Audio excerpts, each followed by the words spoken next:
All right, everyone. It's 10:33. We will go ahead and get started here. So my name is Monica McCoubry. I'm the Wildlife Education Specialist for the Nebraska Game and Parks Commission. And hopefully all of you are here for the Growing Up Wild Educator Workshop that we're going to do today, virtual workshop. I'm really quickly going to have my co-host, kind of helper today, Amber, introduce herself. So I'll give Amber the reins here. Go ahead. Monica, my name is Amber Schiltz. I'm the Wildlife Education Program Manager of the Fish and Wildlife Division at Nebraska Game and Parks. And we're really excited that we have so many participants here today to learn about this really fantastic curriculum. So thank you so much for joining us. Monica's been doing this for a while, and so she'll do a fantastic job today, and we're excited to be here. Thank you. Wow, a lot of pressure there. So thanks, Amber. So I am going to say something. Hopefully this doesn't make me super unpopular here. But if I could have all of you guys that don't already have your video, I guess all of you guys don't have your video on. But if you could maybe turn your video on, that would be great. It helps us kind of interact a little bit more. And I'm just not feeling like I'm talking to a blank screen. You know, you could be like playing tennis and I would never know that you're there or not. So thank you guys. If you can turn your videos on, that would be very helpful. We're going to do some interactive things and it would be nice to see faces and things like that. You can go ahead and leave your audio off. That's totally fine. Unless we, need a discussion or you want to say something, that would be great. So thank you for everyone turning your videos on. So, all right. So all of you guys hopefully have been having a good week at the Get Connected conference. What we're going to do today is we're going to what we call train or kind of introduce you guys to a curriculum guide for younger students called Growing Up Wild. So I will go ahead and share my screen with you guys. I will have to tell you, this is my first virtual Growing Up Wild. I literally can do Growing Up Wild in my sleep, but this is kind of a whole new realm of things here with this virtuality. So I'm going to go ahead and share this here for you. And we'll go ahead and get started. All right, so hopefully all of you guys see this. I'm going to put it in presentation mode. All right, hopefully all of you see the good part here. So, what we're going to do is Growing Up Wild is a portion of a national program called Project Wild. So Project Wild is this huge kind of umbrella term when we talk about different curriculums and different activities and things like that. So Project Wild was started back in the 80s as a way to kind of get kids back outside, teach them a little bit about things like wildlife management, habitats, animals, natural resources, adaptations, all of those really cool things. But it's a K through 12 curriculum guide, which is great, but that's a huge span of age levels. So it was really popular. So what they decided to do was make a very similar curriculum guide called Growing Up Wild for very young students. And that's kind of what you guys are going to do today. So at the end of this workshop, we'll talk about all this again, but at the end of the workshop, I'm going to have you guys fill out things. And what I'm going to have you do is you will actually get your own Growing Up Wild curriculum guide. So we will mail it to you with all the other supplies that we'll talk about today, and then that will be yours to keep. So that's kind of what Growing Up Wild is a little bit here. So what we did was we took that and made an 8-week after school club with it. So it's based on a couple different factors, and you certainly don't have to use those factors, but that's kind of what we're heading to today. All right. So what I want to talk to you guys today about, so I'm with Game and Parks. Project Wild is a national program. It's just a part of what we do. Growing Up Wild is another part of what we do. And so what we have here at Game and Parks is called the Fish and Wildlife Education Division. So we are strictly wildlife and fisheries education, but ecological education. It's not necessarily how to go fishing, but it's more like get out bird watching and let's look at a snake and inquiry-based learning. So that's kind of what we're going to go off of today. I'm really quickly going to share with you guys. I'm going to stop sharing this and I'm going to share. I think all of you should have gotten it in the handout section, but I will make sure that I cover it now right here. It is our Project Wild pamphlet. So this is a pamphlet that we would usually personally give you, but since we can't do that today, this is what it looks like. So if you haven't heard of Project Wild, we have a lot of different guides and workshops. So if you look over here on this left-hand side, talks a little bit about Project Wild, when it was started, what it is. There's also another activity guide with it, curriculum guide called Aquatic Wild. So Usually if people are interested and you want to do a Project Wild workshop, we usually do these two together. It's a little bit longer of a workshop, but it has, you get two curriculum guides talking about the aquatic side and kind of the more terrestrial or the land side. So again, what we're going to do today is that Growing Up Wild, exploring nature with younger children. And we'll talk about how this Growing Up Wild after school curriculum is going to be broken up into different weeks and different activities that you can use throughout those weeks.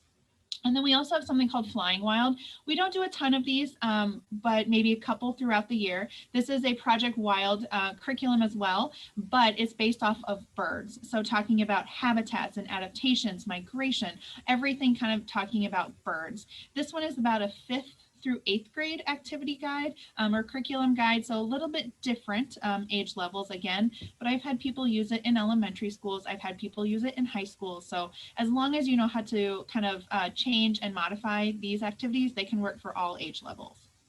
All right, really quick show of hands or thumbs up or something. How many of you guys like free stuff? Or head nods, head shakes or something? Oh yeah, I saw a lot of people go like this. Everyone likes free stuff. So when we get done talking about this, you might be like, wow, I really like all these activities, but I don't have these resources. Well, we have free resources that you guys can check out. So no matter where you are within the state of Nebraska, we have education trunks and kits. So if you kind of look at this page here, we have mammal trunk, we have a bird trunk, prairie trunk, insect, basic binocular kit, life cycle kit, BioBlitz trunk. All of these things are free for you guys to check out. Things like the mammal trunk and the bird trunk, they are huge rolling toolboxes that have fun things based off of animals or birds or mammals or whatever the theme of that trunk is. So I will let you guys go ahead and read that on your own. I will also send you one of these pamphlets when I send you your book as well. And this is also on our website as well. And I can put that in the chat, or maybe Amber can put that in the chat for you as well. So no matter where you are, you can check out a trunk. We usually do about a 2-week span. Here's the locations down here, the phone numbers, which location has which trunk. So hopefully somewhere closer to you, you can get one of these trunks if they are needed. All right, and then we also have a couple websites here on this left-hand side that you guys can check out as well. They have free things, there's downloadable things, there's lesson plans, there's activities, there is PowerPoint information, lots of different things that you guys can have, and these are all free to use as well. So, all right. So like I said, again, I will send one of these pamphlets to you so you have that hard copy. I'm a hard copy person, so I will definitely send you one of those as well. All right, I'm going to stop sharing this and go back to my normal screen here.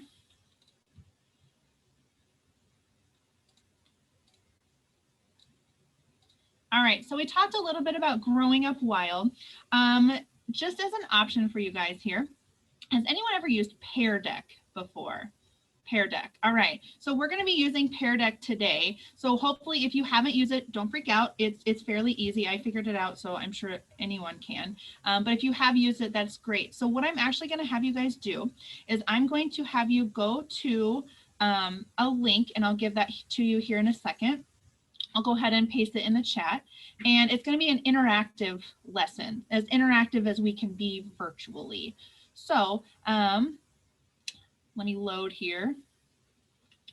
All right, so I'm going to give you guys a link, and I will paste that in the chat.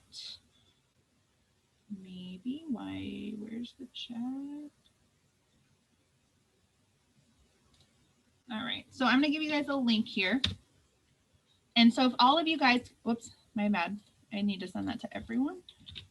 Okay, so I'm going to send you guys a link in the chat here. It should be app.peardeck. If you guys want to go ahead and click that link, you will have to open a new tab on your computer. If you're on a phone, I'm not sure how well it works. It works, but maybe not the best. Hopefully all of you are on like an iPad or a laptop or a desktop or something like that. So if you guys can go ahead and hit that Pear Deck. I don't think it requires a code. I tried it this morning and I don't think it needs to. Is anyone getting a code required? Okay, perfect. All right. And I have 13 students here, so I will go ahead and start the class. All right, so hopefully all of you guys see that using Growing Up Wild, the leaf shape first here. So what I'm going to go through is there's going to be some questions that I'm going to have you guys answer. So Growing Up Wild, has anyone ever used Growing Up Wild before or heard of Growing Up Wild? Anything like that? Is this ever been on your radar except for today, before today, I guess? So if you guys want to go ahead and answer that, yes, no, totally fine. Doesn't matter what your answers were. It looks like a majority of you said no, and that's totally fine. We're going to talk about it today. Some of you guys have maybe heard of Growing Up Wild but never used it. Maybe you've seen it in another teacher's classroom or have heard of it, but we're going to actually physically, as much as we can physically, do activities from this guide today. So hopefully then by the end of this workshop, you have the confidence and the knowledge to then go use this curriculum guide with your after school group or your students or whoever you want to use it with. And so by doing those activities, you then hopefully gain that knowledge and the confidence to better do them with your students. All right. So we'll go ahead and get started here. So Growing Up Wild, what does it actually entail? We know that it gets kids outside, but what does it cover? It connects children to nature. There's developmentally appropriate practice in there. Nature play, scientific inquiry is an easy way to assess children's learning. There's connections to Head Start domains. Again, it's a little bit younger of a grade level, so we'll still talk about those Head Start things. It talks about respect for living things. There's math connection, language and literacy connections. So all of these things come in Growing Up Wild. And so at the end, when I send you guys your book, this is what you will get, this cool fancy guide that we will go through. But this is what it looks like. It's a little bit of a pain for how the size it is, but it's a great activity guide and curriculum guide. And I hope that doesn't discourage you guys from using that.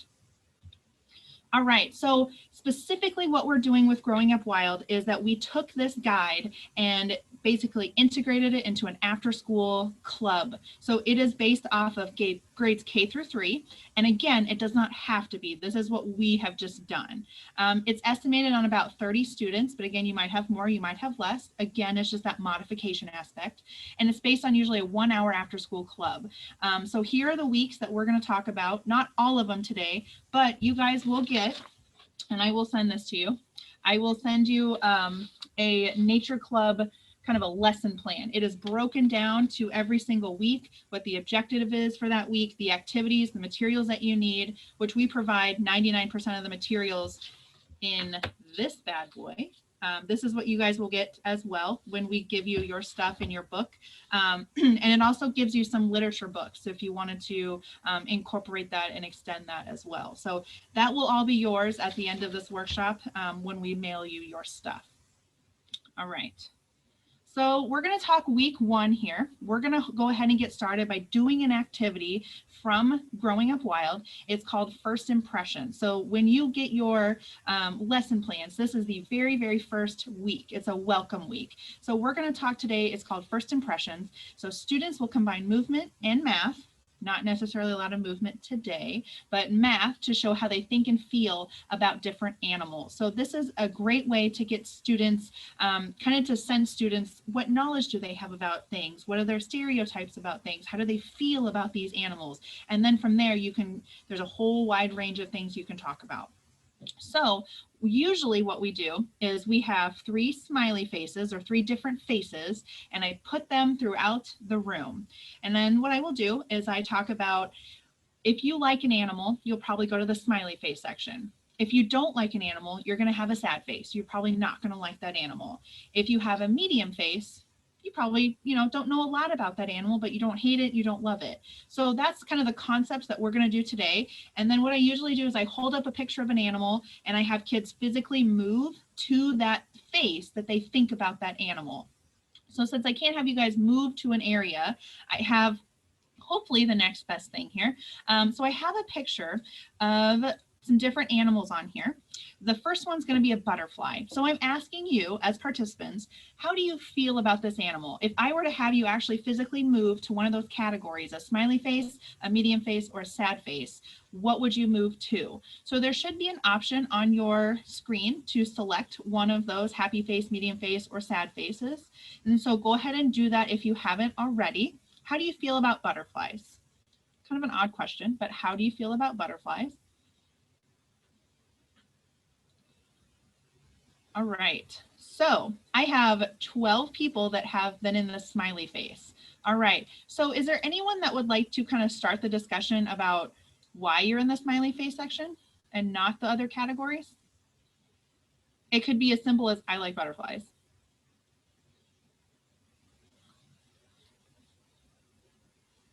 Anybody?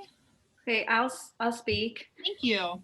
I said smiley face because one of the really strong memories I have is being in a butterfly enclosure in Singapore and the butterflies being all over my body. It was just the coolest thing. All right. Good. So that good connection, that good memory that you have with that animal. Would anyone else like to share why they chose the smiley face section? They're an insect that doesn't make like a mess in your house really or sting you or anything. You know, they're just a nice insect that, yeah, you're not scared of or you don't get frustrated with. Okay, good answers. Anyone else like to share? All right, we will go ahead and move on to the next one then. I have a few of these, so we'll go throughout them and we'll kind of discuss. All right, next one is a spider. How do people think about spiders? Are you smiley face, medium face, or sad face? Oh, this one has a little more diversity in the answers. All right, it looks like so far we have one person in the smiley face. We have 8 people in the medium face. And then for the sad face, we have 3. I wonder if I can, well, I just won't go back and forth here, but okay. So would anyone in that smiley face like to say why you were in this category? That one lonely person that was in the happy face, would you like to say why? Yeah. Because they eat other more obnoxious bugs. All right, good, good. How about those of you that were in the sad face? Would someone like to say, hey, why are you in the sad face? Because I'm allergic to spider bites and they really hurt. Okay, that's probably a good reason that you're in that. All right, and then how about you folks in the medium face category? Why were you guys in the medium face category? They eat bugs, which is good, but if they're in my house, I want them gone. Okay, all right, fair enough. All right, so this one you notice that we have a little bit different. Usually, you know, I start with a butterfly. It's kind of less intimidating for some people. But I do like to hear, you know, good discussions about I feel this way because. And so we'll talk about this a little bit later on too, but we're talking about opinions and everyone has opinions. And it doesn't mean that you're wrong for your opinions if they're different from other people's. Everyone has opinions and everyone's are going to be different. So kind of just keep that in mind.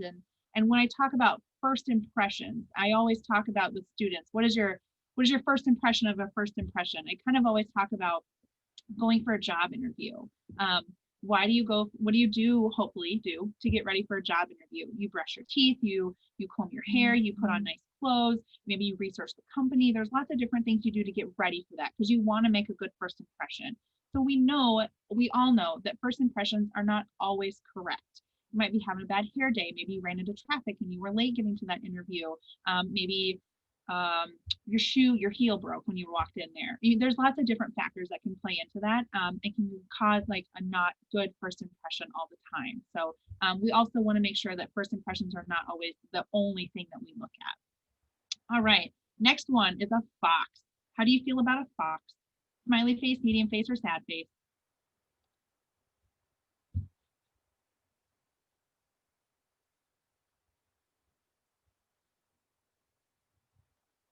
All right, we're dead even with 6 and 6 right now. Oh, smiley face just took over.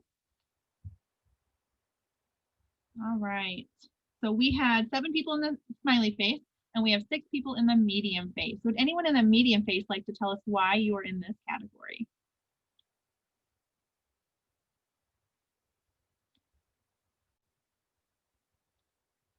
Anyone in the medium face? Probably because I think they're super cute little critters and I love watching them play around, but I also do not like that they try to dig under fences and eat my chickens. Yes, that does happen. All right, how about you folks in the happy face category? Why was anyone in the happy face category? So I'm in the happy face because I used to work at a camp during the summers in college, and we had weekends off, and one weekend when I was journaling, there was a fox sitting just like a couple feet from me for a while during that journaling session, and it was just a good memory. Okay, again, a good memory, good connection with that animal usually tends to make people like them more. So I will tell you, I did this workshop one time in person in an Omaha after school group. And one lady was in the frowny face category. And I said, oh, why are you in this category? And she looked at me and says, they can eat you. I'm dead serious. So the reason I tell you this is not to make fun of her by any means, but she just had no knowledge of foxes. So she thought that foxes, you know, she saw the teeth, she saw that they were more like dogs. She was a little worried that they're predators and they were gonna attack her and eat her. So when we talk about this, I always like to give people a little bit of knowledge about those animals, because tendency kind of shows that the more knowledge and the more memories or connections that you have with those animals tends to sway your opinion on how much you like them or dislike them. Usually, if you have a bad experience with an animal, you might tend to kind of lean, you might not like them. If you have a good experience or you have knowledge about those animals, it kind of tends to show that you like them a little bit more. You have more respect for those animals. Not always, but it does happen. So once I told her that foxes only weigh about 20, 25 pounds, they eat things like small birds, reptiles, frogs, squirrels, she's like, oh, I had no idea. And she actually moved categories to the medium face because she just had a little bit more knowledge. And she's like, oh, that seems silly that I thought they were going to eat me. But again, she just didn't have that knowledge. All right, how about a cow? How do you feel about a cow?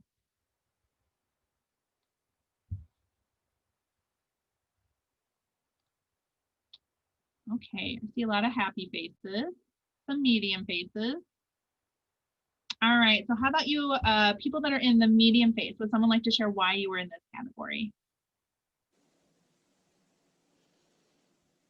You guys are lucky. Usually I just point to people in a group and say you have to share. So anyone in the medium face? Okay, then how about the happy face category? Because they're delicious. All right, they're delicious. All right, good answer. I usually hear that a lot. They like cheese, they like chocolate milk, they like hamburgers, which, by the way, did you guys know that 7% of Americans, not just children, but adults and children, believe that chocolate milk comes from brown cows? Mm-hmm. Everyone's Yep. kind of giggling and laughing, yes, but this is why we need It's good true. educators. This is why we need good educators, because we have people thinking that chocolate milk comes from brown cows. Totally not true. But again, why we need good educators. So, all right, how about fish? Just kind of fish in general. How do you feel about fish? This one's always interesting for some reason. There's a huge kind of variety of answers usually. All right, we got some sad faces, medium face, and smiley face. Those of you that are in the one person, sorry, that's in the sad face, would you like to share why you are in this face or in this category? Sure. Yeah. I'm just really deathly afraid of them. I like in lakes and oceans and stuff, if I can't see what's underneath, I just have a huge phobia. Nope. And I just don't like the way they taste. I just don't like anything about them, period. Okay, that's all right. That's totally fine. How about you that are in the medium phase? Would someone like to share why you're in that category?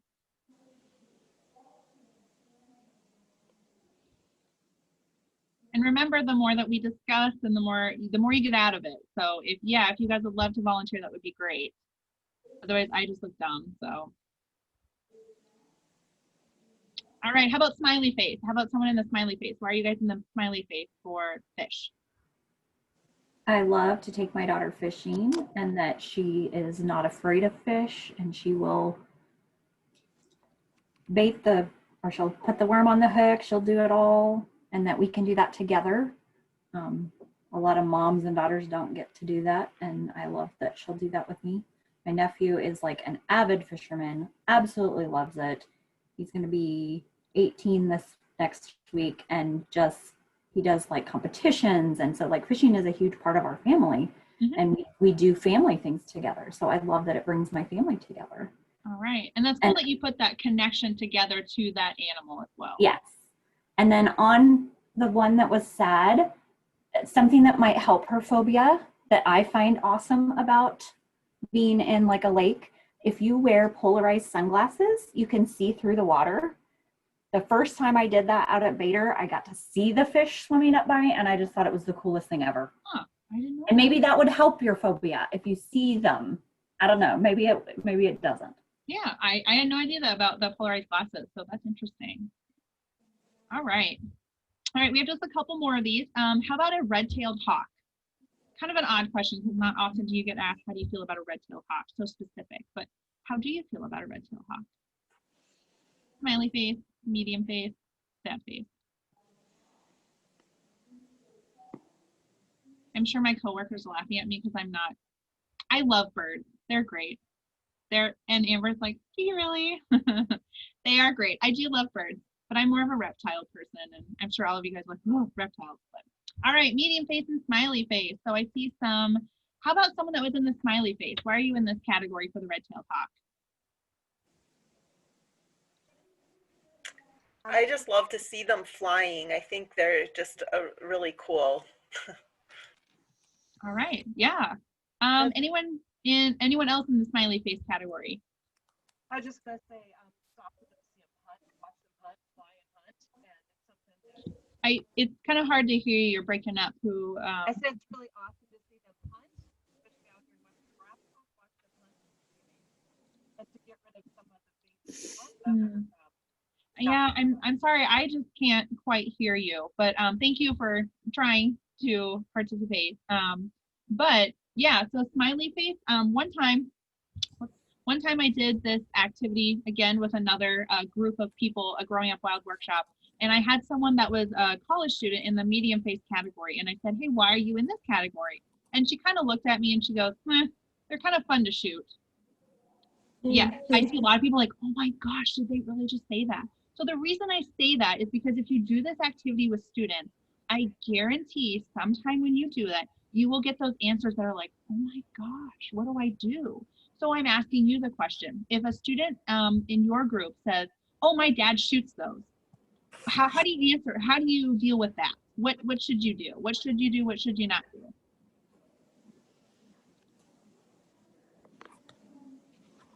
I guess I would ask, like, why is he shooting them, like, just for sport, or is he shooting them because they're causing a problem for you? And just like talk to the kids, and maybe it could be like a intro into like hunting safety if it's the right age group. That I don't know, try to find something to talk about him about it. Exactly. Yes, that's a good way to do that. Anyone else have any other ideas on how to handle this, or what you would do if this was in one of your classrooms? Aren't hawks protected?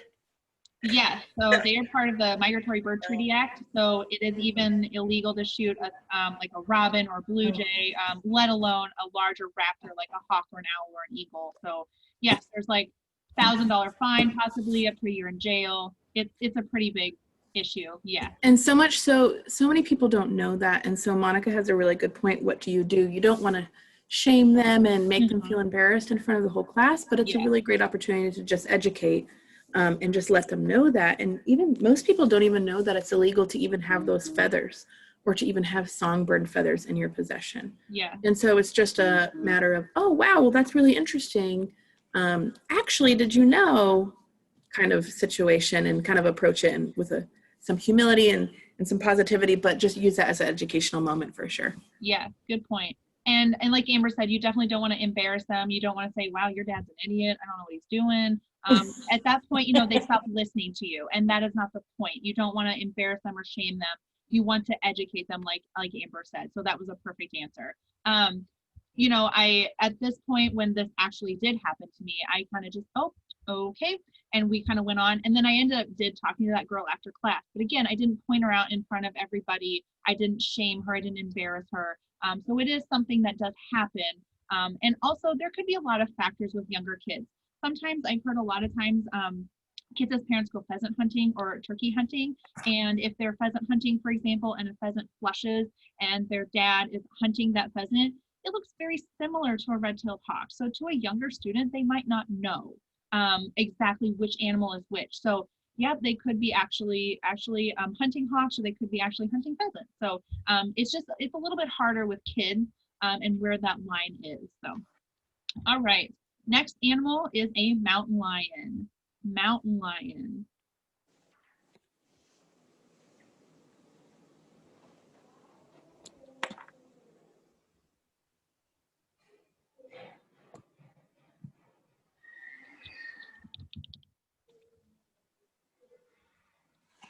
All right, this one has a lot of different answers as well. Anyone in the sad face like to share their reason for being in the sad face? Sometimes they're in our area. We live in a very rural area, and it just worries me because my husband works out in the middle of nowhere in pastures, and sometimes he's out there by himself, and he does have his gun in his vehicle, but if a mountain lion would approach him, I don't know, like, it just scares me. It just worries me in that factor that he's out in the middle of nowhere, and if one of them got him, he could, he'd have no way to get a hold of me. Okay. How about you in the medium face? How about anyone in the medium face category? I think they're really cool, but a creepy lineman once explained to me in the wilderness in Oregon that they could kill you with one bite. All right. I think we had one person smiley face. Would they like to share about why they are in that category?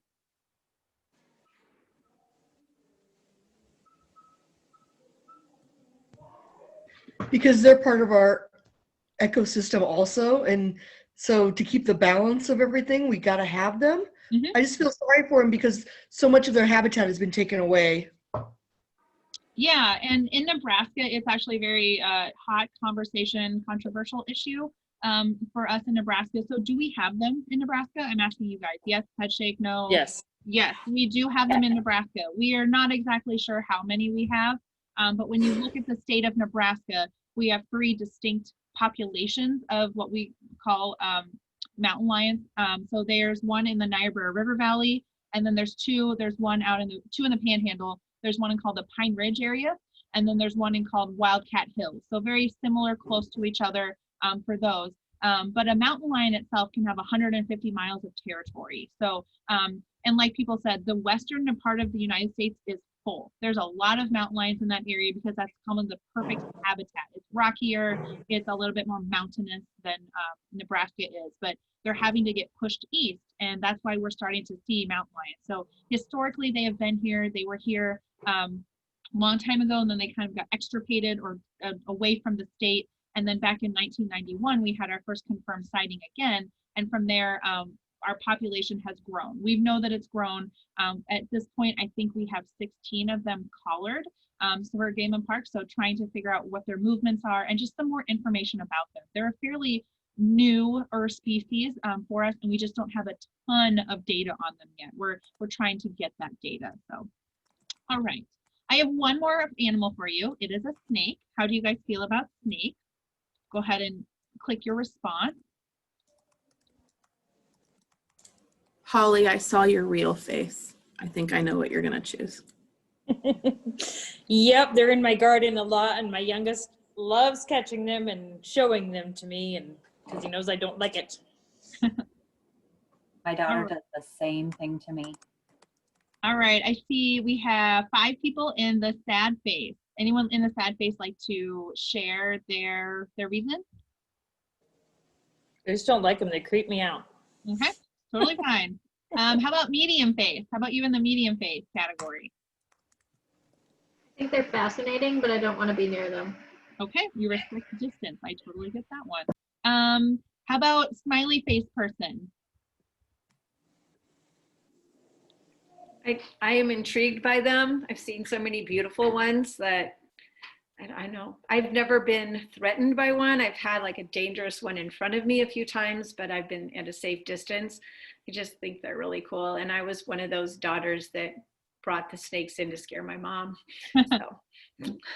All right. Well, thanks for doing that. So before we get talking about this activity, I'm going to have you guys take a second and in this virtual activity thing here, would you write or type one, why you think we do this activity with students, one reason that we do this, or if you can't do it, if you want to type it into the chat as well. And they are anonymous. I can't see who says what, just so that you guys know too.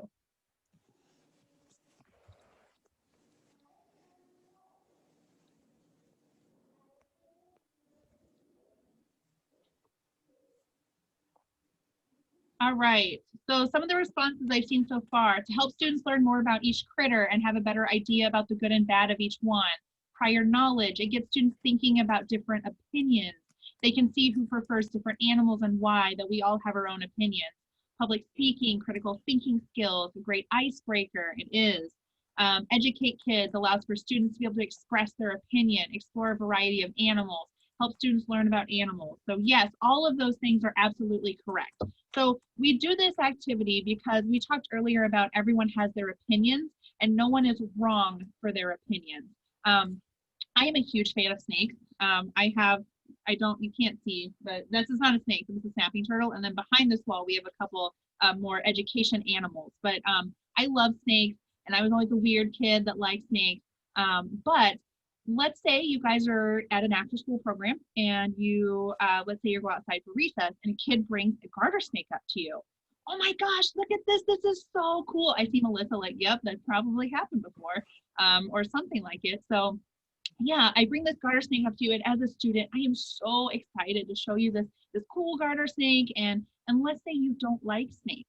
I have seen teachers, oh my gosh, Billy, and they slap it out of the kid's hand, run away screaming, and that's no exaggeration. And so that's okay if that's your opinion, but at that moment, you have to put on your acting face. Wow, Billy, that is so cool. I think that's a really neat animal, but maybe we should put it back in its habitat, or maybe we should go back inside and put him down and let's go line up since we're about done with recess. So there's a lot of things that you can do. You don't have to touch the animal. You don't really have to look at it. You can make direct eye contact with Billy at all times and never have to look at the animal. You don't have to touch it and cuddle with it. But then at the same time, when you don't freak out, Billy doesn't freak out. And they learn that if they see, oh, my teacher doesn't like this, maybe I shouldn't like them. And so that squashes their curiosity and their wonder about all those animals. So this is a great activity to do as an icebreaker, like people said. And I always like to tell people, especially like classroom teachers, to do this at the beginning of a unit. So let's say you're doing a unit on insects or animals or body coverings or something. You can show them different insects or animals and see, kind of gauge, okay, well, we had 6 kids that liked snakes and 4 kids that did not like snakes. Well, then let's talk about snakes. Let's do these activities and then come back and revisit this activity and see if their opinions have changed once they have learned or introduced those animals to those students. So not always will their opinions change, but it's kind of interesting to see if they do. So Monica, yeah. That's a really great point. I actually use this activity in one of my 8-week after school programs in Western Nebraska. I actually use this as an evaluation piece. And so I did it for one of my first visits. I actually recorded. I had one of my education assistants record some of the numbers and some of the results. And then we went through our whole curriculum and we had a lot of fun learning about all different critters. And you're right, with that knowledge and with that, using empathy as a tool and building connection and all that stuff. We did the first impressions game at the end of our 8-week program. And we, with the same students, and we recorded the results, and there was a lot of differences. There's a lot more on the smiley face. It was really cool. So it was almost like a little fun evaluation piece as well. That's great. That's good to hear. So, all right. So we will go ahead and keep moving. I love this discussion that we have. So I'm just going to be really honest with you. I don't know if we'll get through all the activities, but in my opinion, I think the quality of discussion is more important than the quantity of the activities that we get through. So, now I'm going to talk to you guys a little bit about, we talked about growing up wild, and so we will go through this fairly quickly, but why should we care if kids go outside? What's the whole point in this whole grand scheme of things if kids go outside, or if they learn about habitats or animals or opinions about these? What's it matter? So I'm going to ask you guys, I want you to think back to when you were 5 years old, what you can remember from the time you were 5, and how the world, yourself, the things have changed within the world in that time since you were 5 years old.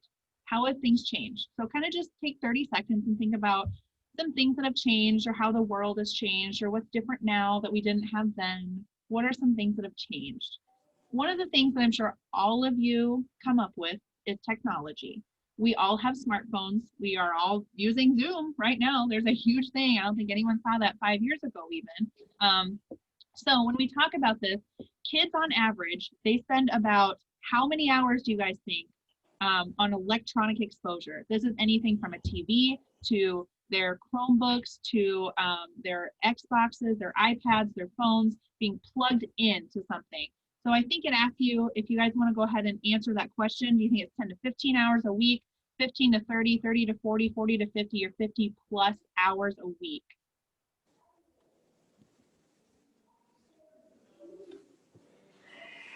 All right. So looks about 15 to 30 on average. We had 5 people. 2 people said 30 to 40. 2 people said 40 to 50. 1 person said 50 plus. My 50 plus person, congrats, you won. Not necessarily if that's a win, but it is true. It's about 55 hours a week that kids spend plugged into things.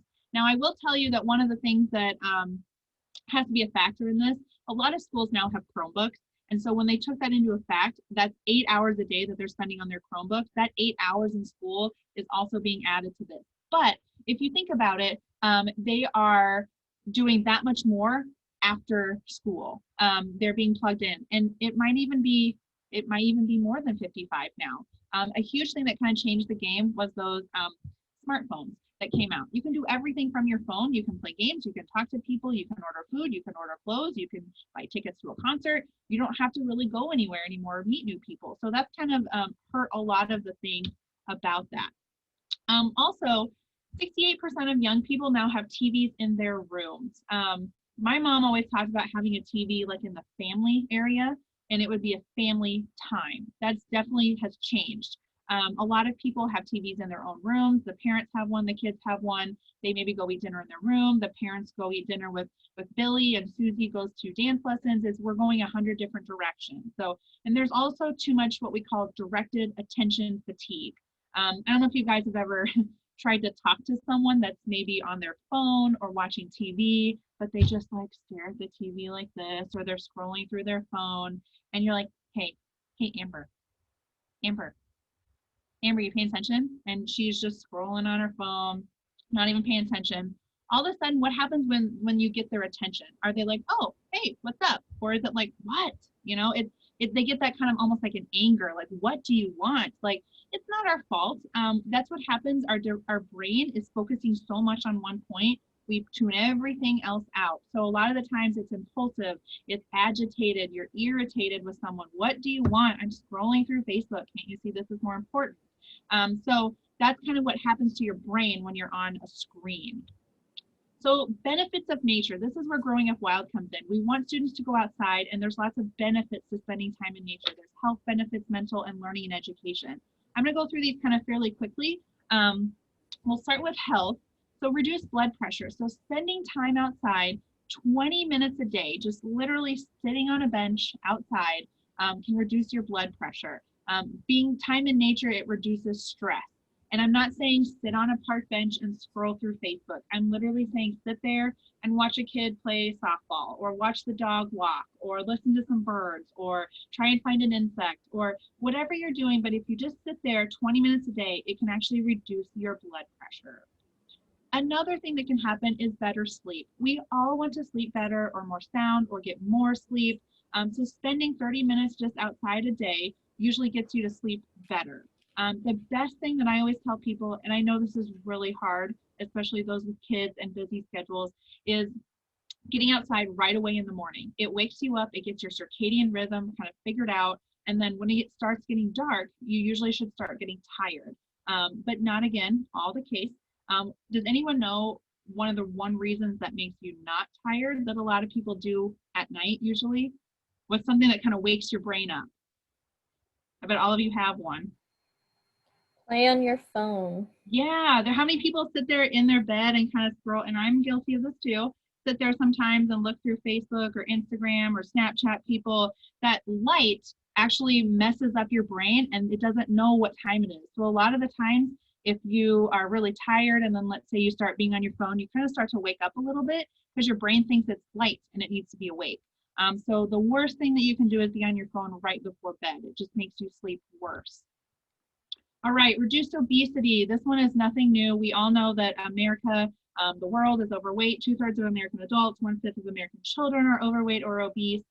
Children who play outside tend to play harder, they burn more calories, they get more tired, they get more exercise, and therefore they want to sleep better at night. So it all kind of cycles together, but just being outside, children who play outdoors usually play harder, get more tired, and burn more calories.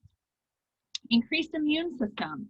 The immune system has to be exposed to things. So being exposed to dirt and insects and touching animals and literally touching the pavement and touching your mouth. It's okay. I have an 18-month-old and she puts everything in her mouth and everyone laughs at me when I say, well, it just builds her immune system. But it's true. Again, it doesn't mean that you shouldn't wash your hands or things like that. But if they touch dirt and then touch their mouth, it's okay. They're not going to die. So it's really a good thing to build their immune system. All right, some mental benefits of spending time in nature. Those who spend time in nature have better problem-solving skills. A lot of the times, especially now, if you ask a kid something, what's their response? If you say, hey, what's the fastest animal in the world? What is their response usually? Go Google it. Google it. Yes, I'm just going to Google it. They don't think. They just let Google figure it out for them. Or, oh, I don't know. Let me look it up really fast. So the kids that are brought up into this generation of everything's Googling, they lose that ability to problem solve. Everything is there to figure out for them. But spending time in nature and unstructured play, that is a huge thing. Unstructured play outdoors promotes those creativity and those problem solving skills. There's no way that you can Google, how do I cross this creek? Well, I don't know. Are you going to jump over it? Are you going to go around? Are you going to build a bridge? Are you going to walk through it? All of those things require those problem solving skills that a lot of times kids today just don't simply have. All right, reduce symptoms of ADHD. All of these things can be better suited for students that are outside. A lot of the times, students, they don't want to sit in a desk, and we shouldn't make adults sit in a desk. We shouldn't make students sit in a desk because you don't listen, you doze off, you are kind of fidgeting, you just want to get out of your desk. So this is a huge, huge thing for students, especially younger students. We ourselves as adults, I can't sit in a desk for 8 hours a day and be on a Zoom call. Sometimes that's kind of what we have to do, but I don't want to do it. I'm fidgeting, I want to get up and move. I might think or act without speaking. I'm not going to pay attention. Why should we expect a kindergartner to do that if we ourselves as adults cannot do that? So spending time in nature reduces the severity of those symptoms. Indoor settings with windows work as well if there's no other choice, but windows are really good too. All right, so learning and education benefits. There was a school in Little Falls, Minnesota, that reported that their environmental program had 54% fewer suspensions than other ninth graders. So if you guys have ever heard of an outdoor classroom, a lot of schools are now putting those in and using them to expand and kind of interact with their normal curriculum, but doing it outside. And when I say outdoor classroom, I don't mean, oh my gosh, it's so nice outside, let's go read a book. It's like getting outside and measuring prairie plants or looking at how the water is flowing. It is using that curriculum outside with other standards as well. And those schools who have found that they've used those outdoor classrooms and those outdoor settings, they have less disciplinary referrals. They have less suspensions. They have kids more engaged. So there's a lot of different things that decrease those behavior problems, and being outside is one of them. All right. We're going to keep moving here. Since we have about half an hour left, I want to make sure that we get a couple activities in at least. So moving on with our Nature Club, our lesson plan here. Week number 2, we're going to talk about life cycles. So really quickly, I'm going to have you guys draw in your idea what a life cycle is. And I don't need you to be an artist because I'm certainly not good at drawing, let alone can I do it on the computer. But if you can go ahead and draw your idea of a life cycle for me, please. It could be whatever you think it is. What do you think of when you think of life cycle?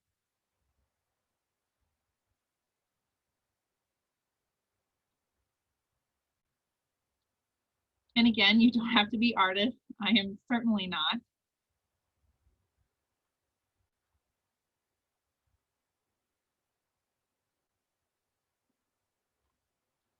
All right, I see the first response I saw was a circle. Yes, it is a cycle. It is a constant cycle. I see some flowers and some plants. I see circles. I see people. I see insects, arrows going in certain directions like a life cycle. Yes, all of those different things. All right. So when we talk about life cycles, it is a constant thing. No matter what animal, whether you are a ladybug or a parasite or a hawk or a snake, you have a life cycle. It might look different in certain animals, but every animal goes through a life cycle in its life. So when we talk about life cycles, there's two huge ones that we talk about. There's something called a complete life cycle, which means that there are 4 different stages. There is a stage from the egg, the larva, a pupa, and an adult. And a great example of this is a butterfly. If you think of a butterfly and you think of a young butterfly, what comes after the egg? What do you guys usually find? What is that little baby butterfly called? Starts with a C. And it rhymes with caterpillar. Caterpillar? There we go. It is a caterpillar. So usually when we see that, we're like, oh, that's a baby butterfly, and that will turn into an adult butterfly. So looking at a caterpillar to a butterfly, those two look nothing alike. They go through a complete change, a complete life cycle. They go through 4 different stages to become that adult. All right, and then on the opposite end, we have something called an incomplete life cycle. These have 3 different stages. They go from an egg, and then nymph, we call them, or a larva stage, some people call them, and then they go through an adult. So they miss that pupa stage. And a great example of that is a grasshopper. When a grasshopper is born, it looks like a little mini grasshopper. And then when they're an adult, it looks like an adult grasshopper. There's no complete change. They look very similar to when they did when they were a baby to an adult. Humans will actually go through an incomplete life cycle. None of you guys grew an arm or a head or hatched out of an egg or went from a caterpillar to an adult. You look fairly similar as a baby as you do an adult. You're a little taller, bigger, have different colored hair, but overall you have the same number of limbs, you're the same kind of body shape, and you don't really change that much. So you have complete life cycle and then incomplete life cycle. All right, so I'm gonna give you guys not a quiz, not a test. I just wanna see if you can figure this out here. So there should be 4 numbers on the right-hand side. They might be a little hard to see because I think their default is to cover up those on top of those pictures. But if you guys can go ahead and put the numbers towards which animals come first in that life cycle. So you notice that there's 4 pictures. So we know that this frog has a complete life cycle because there's 4 different stages. Which one do you think is 1? Which one do you think comes next? Which one do you think comes that? So 1, I want it to be the start, like the baby, and then the 4 is going to be the adult. So if you can go ahead and put those together.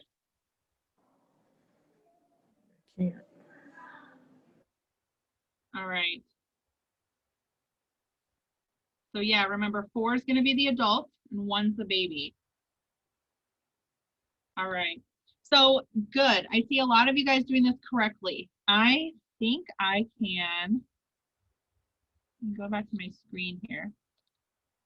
Stop sharing and see if I can share this. There we go. So here's what your responses look like on my end. So yes, the majority of you got this correct. The 4 is going to be the adult. So 1, these tiny little eggs right here, that is the start of their life cycle. 2, we're going to go to tadpoles. 3, we call them froglets or little baby frogs. They still have a tail on them. And then when they get older, they will lose that tail and become that adult frog.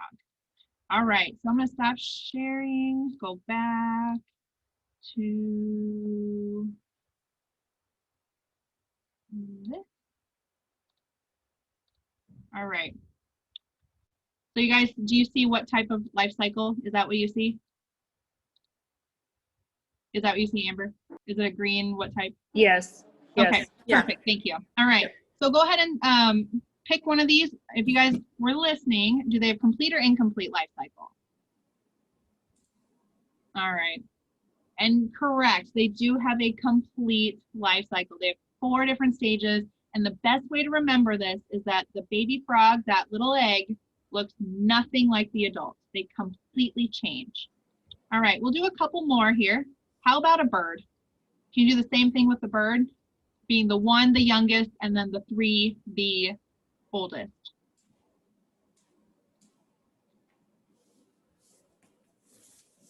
All right, I see a majority of you guys getting this right. So number 1, of course, is the egg. And then number 2, you have the little hatchling. And then 3 is going to be the adult.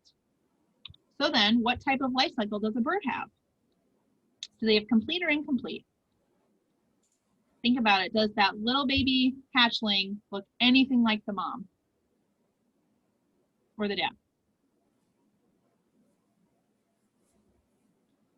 All right, it is an incomplete life cycle, good, because they do not completely change. So that baby hatchling looks very similar to that adult. Again, they're bigger, they're taller, they have different colored hair, but overall the same body shape. All right, how about a butterfly? How about a butterfly?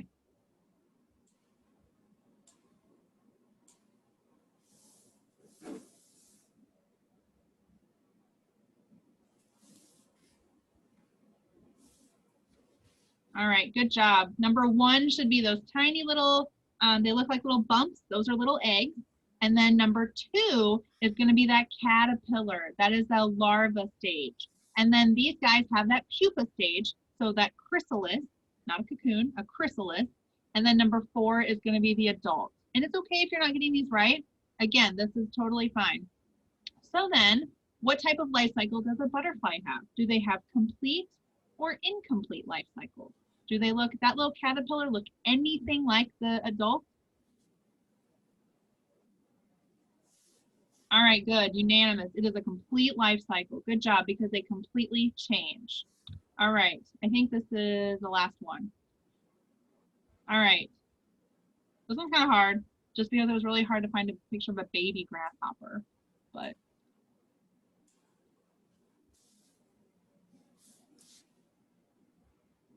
All right, good job. So that middle picture, good, is those are the eggs. And then these guys, what they will do is when they hatch, they look like little mini baby grasshoppers. So the yellow one was supposed to be the middle size, and then the third one, the one on the really left-hand side, was the adult. So these guys, like we talked about, they go through, well, I won't tell you. I'll wait for you to do it and then I'll tell you. Complete or incomplete? Do grasshoppers go through complete or incomplete life cycle? All right, again, it's a unanimous incomplete. Good job. So these guys, what they will do to grow larger, they will just molt. They will shed their skin and grow a little larger every single time until they are an adult. So they do not completely change. They only have 3 stages in their life cycle. All right, we'll skip the ladybug. I think you guys got it. But really quick, draw or type 2 things that you learned within this lesson. And again, one thing I do really want to stress is that when you do this with your students, obviously you will not be doing the virtual. Hopefully you don't have to do the virtual. There's activities in here and it's all laid out for you in this thing. We're just trying to show you a little bit on how to do this and give you some background information. So hopefully that when you do it, you have just that confidence and that knowledge to teach about these lessons within your after school groups. All right, so responses that I have seen. You learned about complete and incomplete, complete and incomplete, complete and incomplete, complete and incomplete, understanding life cycles. Good. So hopefully you understood the difference then between complete and incomplete life cycles. You understand that all animals go through life cycles. And it just kind of depends on which animals are which and figuring out which ones they go through, which types of life cycles they go through. All right. Week number 3, we're going to go to habitats now. And I understand we're going really quickly. But again, if you have questions, please feel free to type them in the chat. Amber's around and she can help you as well. So, all right. So number 3, week 3, we're going to talk about habitats. So what we're going to do, we're going to quickly talk about habitats and we're going to make a collage. As virtually as we can, make a collage. So in this week, students will learn that animals' habitats include food, water, shelter, and space by making an animal's habitat. So habitats, what are they? They are a place where an animal lives. It could be a plant, it could be a tree, it could be underground, it could be a cave, could be a house. There's lots of different types of habitats. But within every single habitat, there are 4 things that every single thing, no matter what it is, needs: food, water, shelter, and space. So what I want you guys to do is I made an example here of what you're going to do in a second. And we're talking about deer. Has anyone ever played the game Oh Deer before or heard of Oh Deer? It's one of my favorite activities, and it's a bummer that we couldn't do it today, but it's a fun game where we go outside a little bit like Red Rover, a little more safe though. And what we will do is we are on 2 separate ends and we match habitats and different types of resources, and we run and grab each other, and we can see how the populations change, and then we add in fun things like mountain lions and fires and stuff. So same concept here. We're talking about habitats and understanding that every animal needs a habitat.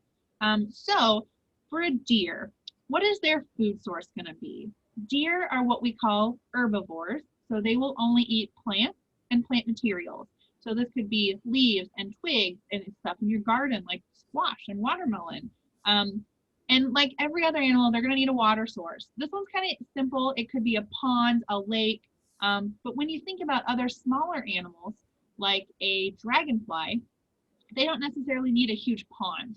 They could literally a little cup of saucer water, or if you have a garden and you have an overturned plant or something and there's a little tiny bit of water in there, that works as a water source for very smaller animals. Something else that all animals need is shelter. What kind of shelter does a deer need? They like trees, they like grass. There's lots of different things that they need. And then space. All animals need some space. I could not live in my office the rest of my life. There's no food, there's not enough food, there's no water. I do have shelter, but I don't have a lot of space. I need some more space in my area for me to survive. All right, so what I'm gonna have you guys do now is I'm gonna have you pick an animal, any animal that you would like, and I'm gonna have you draw your own animal habitat.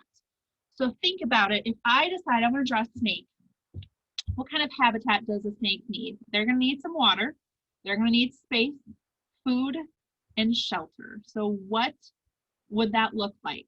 So go ahead and draw your animal habitat. Again, you do not need to be an artist to do this. I just appreciate the participation, so thank you for those of you that have been participating. I appreciate it.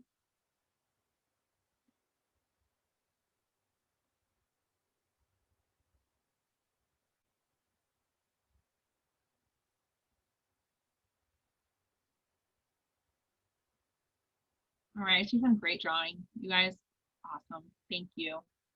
And yeah, I think you guys, if you want to, you can type on here as well. I'm pretty sure you can type too. But I just like drawing. It's more fun. And it's a little bit more interactive than just typing. So. All right. Give you guys maybe 1 more minute. Again, it does not have to be an artiste ability here, but just do the best you can.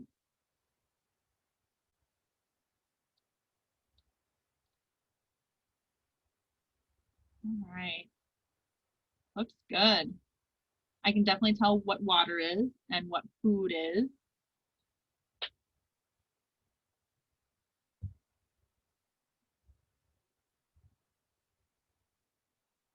All right. So I am going to, and again, these are all anonymous. So what I'm going to do here is I'm going to stop sharing this screen, and I'm going to show you the results of what people came up with here. All right. So here's what we have. You can clearly tell what is what. Hopefully all you can. I mean, I definitely can. Water, space, shelter, food. Was there anyone that would like to share their drawing or share what animal they were thinking of when they did this?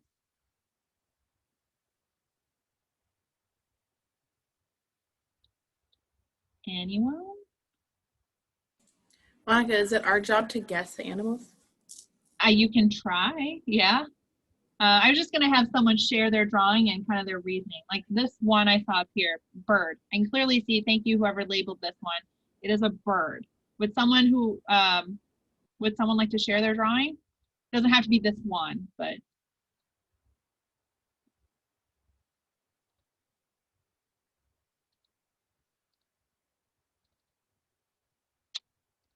Please. I think I'm the next one down. Oh yeah, this one. Yeah. So Okay, I did yeah. squirrel, and I attempted to draw a nut, and then I assumed just like puddles and that sort of thing for water. Yeah. And then a tree, and then just multiple trees and grass for them. Perfect. Exactly. Yeah. So you are understanding the concept of just of animals needing different space and or different habitat requirements. So something we also want to talk to people about is like you drew a squirrel. So squirrels are a little bit smaller animals than deer. They don't need a huge ton of space like a deer does. A deer can have 100 miles of space. A squirrel might have 5 miles of space. So they're going to need all of those requirements within that area. So, all right. Well, thank you everyone for doing that. I appreciate it. And again, we're just trying to make this as interactive as possible and understanding why we're doing this. So let me start sharing my screen. All right. Okay. We only have about 20 minutes left, so I'm going to actually skip this leaf one. It is in the guide, so you can always attempt to do this activity. I really do like it. So I'm going to have you, I think on this one, there is a link down in the bottom left right side that you can click. And hopefully it will take you to a PDF page that says Fishing Fun. I see some people nodding, yep, I got it. Yeah, People maybe didn't. Okay. If you're having a hard time, hopefully type it in the chat and maybe Amber can help you out, but there should be a link. It should take you to this PDF here. I just really wanted to quickly show this. Usually when we do a Growing Up Wild workshop, I give you the book and we go through it so you can see it. So one of the things, all right, and yeah, for those of you that maybe aren't getting it, Amber typed it in the chat. If you just click that link, it should just take you to the PDF. Thank you, Amber. All right, so when you get your Growing Up Wild book, every activity is going to be laid out fairly similar to each other. They're, again, just going to be different activities and different standards. So when you're looking at your page here, the first Fishing Fun, the left-hand side, there's this blue bar. This is going to be all your standards and your criteria that this activity is meeting. And if you're like, well, I don't really know what PPPM 1, 2 is. Well, when you get to the very back of your book, it goes through every single one. So you can see that this activity, PATL3, is meeting this. It's a literacy and it's talking about sharing resources. It talks about every single thing. So if you're like, well, I don't really know what that means, it shows it in the back of your book. So if you're looking for an activity that specifically does something with reading or specifically does something with language arts, you can find those things in the back of the book.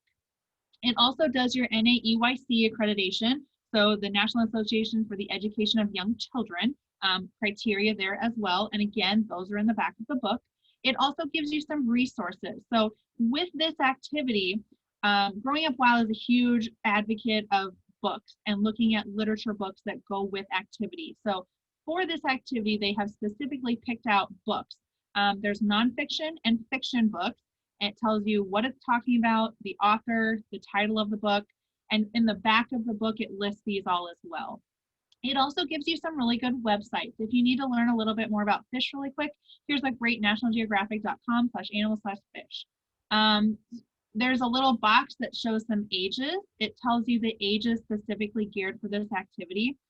I'm gonna be honest with you, I ignore that. I know what my kids can handle. I know how to modify an activity. If it's based on 3-year-olds, I know how to modify it to make it a 5-year-old activity or vice versa. So I always usually tell people to kind of just ignore that, but it's up to you. When you go back up, you'll see a big yellow box that says quick facts.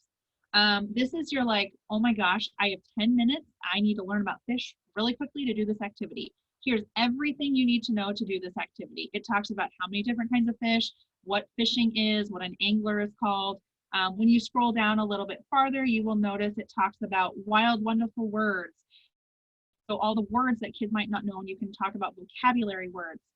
Materials and prep, How do you do this activity? Step-by-step instructions on how to prep and get ready for this activity. And then your warm-up, and then when you keep going, ready, set, go, step-by-step instructions on how to do this. I always tell people to be cautious of this. You don't have to follow the exact step-by-step location on how to do this activity. A lot of the times when we do them, I'm like, I don't really like that. I'm gonna change it to this. So this is a great guideline. So please do not feel like this is how you have to use this activity. All right. There's also a take me outside thing on every single one.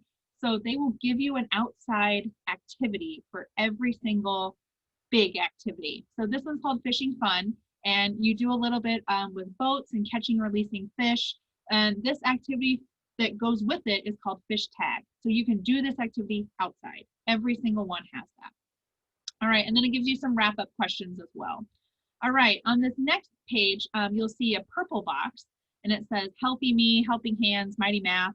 Every single activity will go through these. There's a Healthy Me category. This could be something as easy as remembering to wash your hands after you get done looking at animals or before you eat a snack. Helping Hands, how can you help the environment, or how can you help do something with this activity? This one talks about picking up trash so it doesn't get into the water. Mighty Math activity, so measuring, taking a number and a top card from the stack of number flashcards, counting that number. So a math component for every activity. When you look down, there's a thing called Home Connections. So when you get your book, in the very, very back, there'll be some activities that are very similar to this. So if you wanted to give them to your students to do at home, they are printed in English and Spanish. So you can give them to your students and they can do a similar activity to this Fishing Fun at home and to every activity that Growing Up Wild has. All right, there's always gonna be some art projects as well. This one only has 3, but there's some that have 4, 5, 6 different art activities that talk about fishing or owls or leaves or whatever the activity is for this specific activity. And then you have your music and movement section. This might be a song, a game, it might be another little activity that you can do. And then on the very, very right-hand side, you will notice that it says centers and extensions. These are some other additional activities that you can do that are very, very quick.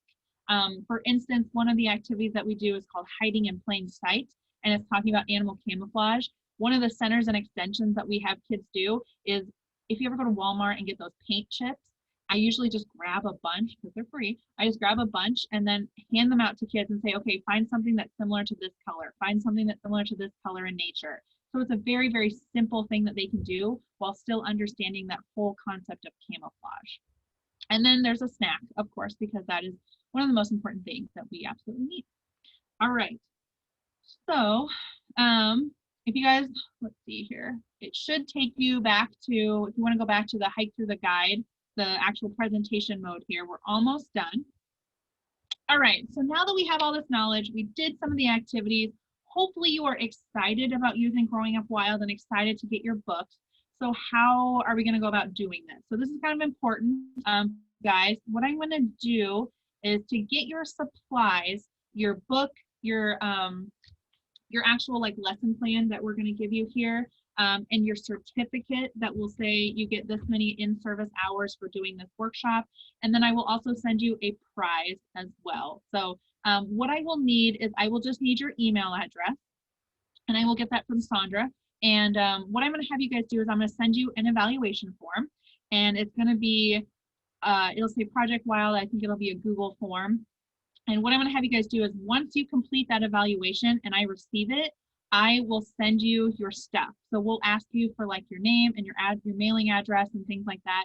That is simply so we can send you your supplies. So if you don't fill that out, I can't get you your stuff. So please, please, please, please fill that out because I want to make sure that you get these supplies since you took this workshop. So again, as soon as I receive that evaluation form, I will get that sent to you, and give me about a week after you fill that out to get your books and your supplies. So I will get the emails from Sandra. So again, once I receive that, I will give you your book, your lesson plans, your after school packet, your certificate, your prizes, everything that you need. All right. And then, all right, so really quickly, that's all that I have here. I want to see how you guys now are feeling about Growing Up Wild. how do you feel about maybe using this with your after school or your classroom or your kiddos? Like how do you feel now about using this? Hopefully a little more confident than you did when we first started.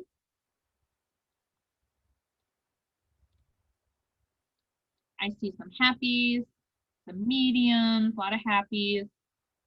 Awesome, good. Hopefully the whole point of that was just so that you guys feel more confident in teaching this. And I'm sure you will feel way more confident when you actually have your supplies in front of you, because talking about these books and seeing these resources, me holding them up, it doesn't do a lot for me. So hopefully once you receive those resources, you will feel even more confident in doing Growing Up Wild. All right, so we have about 12 minutes left. I want to open it up for questions, concerns, discussion, anything that you guys have issues or questions about, or how do I do this, or you didn't really explain this very well. Anything that you guys have, either you can unmute yourself, or you can go ahead and type it in the chat too.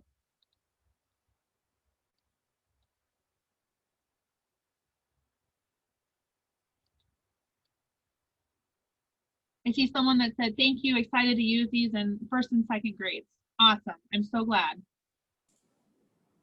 Can we have just a show of hands or thumbs up of who's already thinking of how they're going to be using this in their classroom and their curriculum? Excellent. Good. That's fantastic. And yeah, someone put in the chat, I can see us using it with older students as well. Absolutely. Just because on your Growing Up Wild guide, it says 3 through 7-year-olds, again, ignore that. You can use it all the way through upper elementary. There's some activities that even can be like changed and modified for middle school students.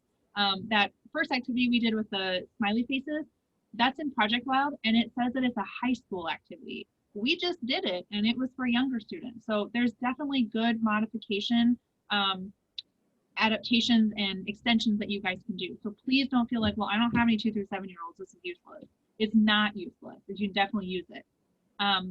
Another thing that's really cool is that in at least Lincoln Public Schools, if you have anyone or know anyone, it is a official curriculum that is, it's a required curriculum for anyone K through 2nd. So the life cycle activity that we did, it's called Grow As You Go. And when you actually do it, there are 2 little cards, and kids will match up using those cards. That is something that LPS uses in their curriculum. So Growing Up Wild is not this weird concept that no one's going to use it. It's in Lincoln Public Schools curriculum. We're working on getting it for OPS, but it is something that people use. It's not this weird kind of radical idea of something. It is something that people use, and it's relevant to our classrooms.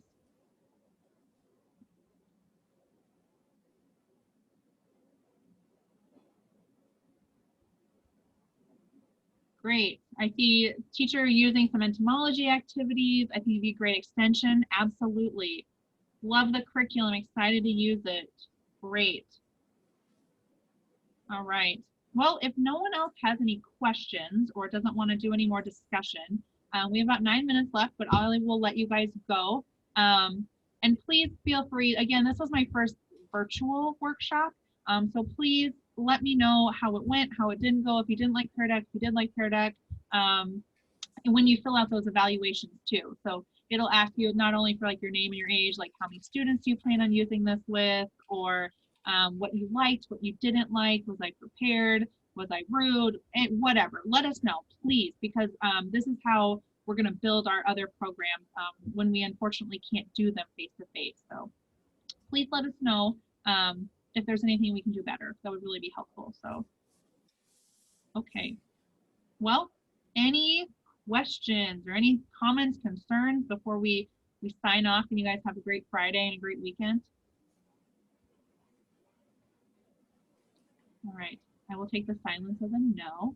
But again, thank you guys for participating. Thank you for turning your videos on if you did. I appreciate it. And thank you all for coming today. And hopefully we'll be able to use this. So thank you guys. Thank you all. Thank you.